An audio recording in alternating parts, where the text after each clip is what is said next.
Hello everyone.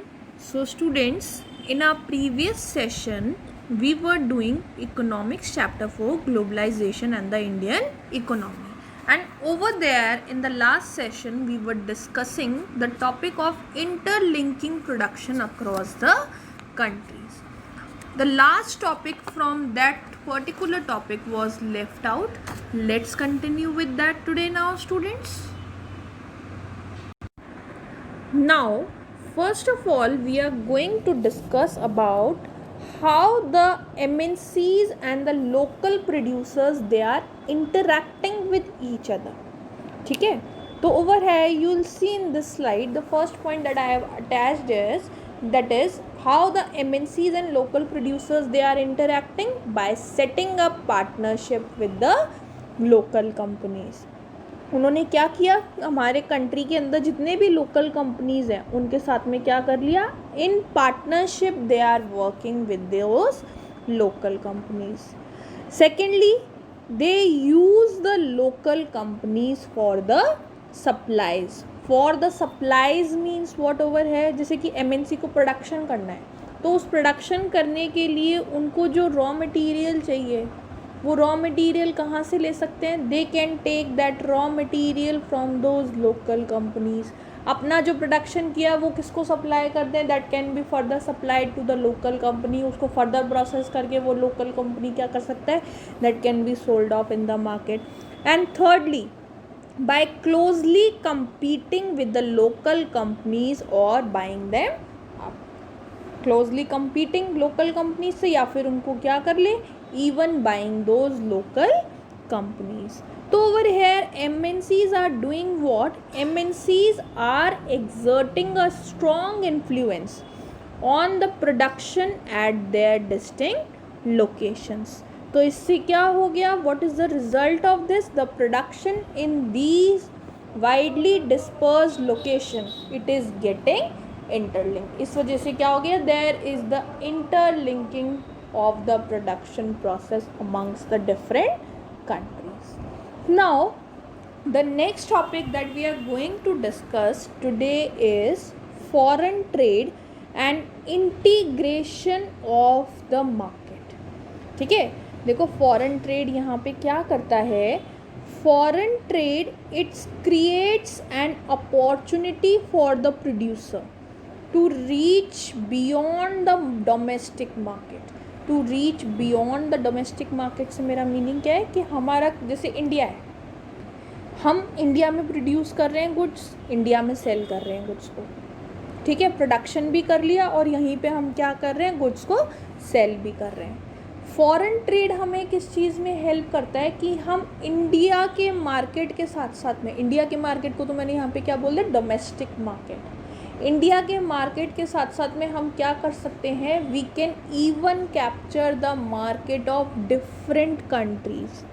ठीक है, तो for a long time this foreign trade it has been the main channel of connecting different countries. ठीक है, they are joining their hands together for the foreign trade and investment. अब इसका impact क्या होता है फॉरेन ट्रेड का, impact of this foreign trade we are going to do with reference to the producer. कि producer के ऊपर क्या इम्पैक्ट होगा, जो गुड्स प्रोड्यूस कर रहा है उसके ऊपर क्या इम्पैक्ट होगा, इम्पैक्ट बोल लो या इफेक्ट बोल लो. ठीक है, then we are going to discuss about the consumer कि कंज्यूमर के ऊपर क्या इफेक्ट आएगा उसका. And finally we are going to discuss about the market. तो first let's discuss its impact over the producer. तो this is creating the opportunity for the producer to reach beyond the domestic market. ये point मैंने अभी आपको last slide में भी explain करते time बताया था कि फॉरेन ट्रेड क्या करता है, हेल्प करता है कंट्री के प्रोड्यूसर्स को कि वो खुद के मार्केट के साथ साथ में, लोकल मार्केट के साथ साथ में कौन सा मार्केट कैप्चर कर ले, the market of other countries also. The producers they can sell their goods not only with in the country but also around the globe. Also around the globe से फिर से क्या मीनिंग है यहाँ पे, different countries को. Similarly over है buyers के लिए क्या होगा, बायर्स बोल लो उनको या कंज्यूमर बोल लो, वी द पीपल, वी क्या हैं हम, कंज्यूमर ऑफ द गुड्स। तो यहाँ पे import of the goods produced is another country is one way of expanding the choices of the goods beyond what is produced and sold off domestically। इस point को देखो simple terms में आप लोग कैसे देख सकते हो कि एक तो क्या है, हमारी कंट्री में जितने भी प्रोड्यूसर्स हैं अगर वो गुड्स दूसरी कंट्रीज में सेल करेंगे तो उनको क्या बेनिफिट मिला, they will be having more income through that. और consumer, as a consumer in our country हमें क्या बेनिफिट मिलेगा अगर हमारी कंट्री में और ज़्यादा गुड्स आ रहे हैं दूसरी कंट्रीज से, ठीक है।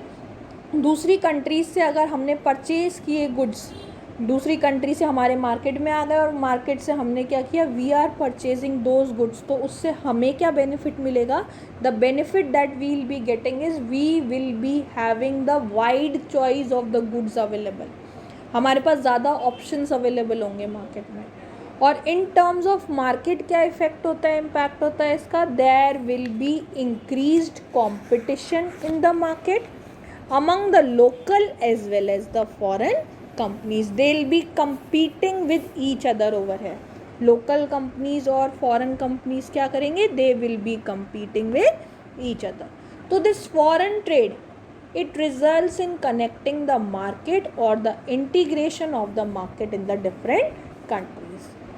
देखो अब इसके लिए मैं एक एग्जाम्पल बताती हूँ आप लोगों को, आप लोगों की बुक्स में भी यही एग्जाम्पल गिवन है, that is with reference to the Chinese toys which are being sold off in India।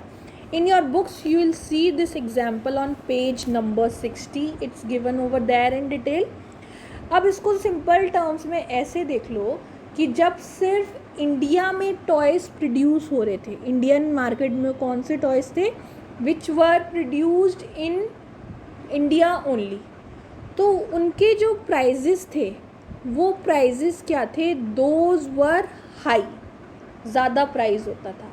पर धीरे धीरे हमारे इंडियन मार्केट को किस चीज़ ने कैप्चर कर लिया, it is being captured by the Chinese toys which are there, it is being captured by Chinese toys. तो अगर हम कंपेयर करें इंडियन टॉयज़ को as compared to the Chinese toys which are available now in the market, the Chinese toys those are more cheaper as compared to the Indian toys which are being sold off over here। In this slide I have attached the two pictures, that is one doll which is made in India, it's more costly, ये और even उसका design भी कैसा, it is having the old design, and the other toy which is there which is made in China at the cheaper rate, new design के साथ आया and it is more attractive. तो it's obvious कोई as a consumer आप क्या करोगे, as a consumer when you are going to purchase a particular good from the market, तो what you will be doing that time, आपको ज़्यादा अच्छा design मिल रहा है और that too at a reasonable price, cheaper price you are getting that, तो you will be purchasing that. तो इसी वजह से तो इंडिया के अंदर क्या हुआ, the Indian market it's being captured by other countries also. जैसे कि अब ये तो यहाँ पे टॉयज़ का एग्जाम्पल दे रखा है, इसमें एग्जाम्पल ले लो से for example the mobile phones which are there, mobile phones के टर्म्स में भी आप क्या देखोगे, the Chinese mobile phones those have captured the market. ठीक है, तो दैट्स इट फॉर टुडे।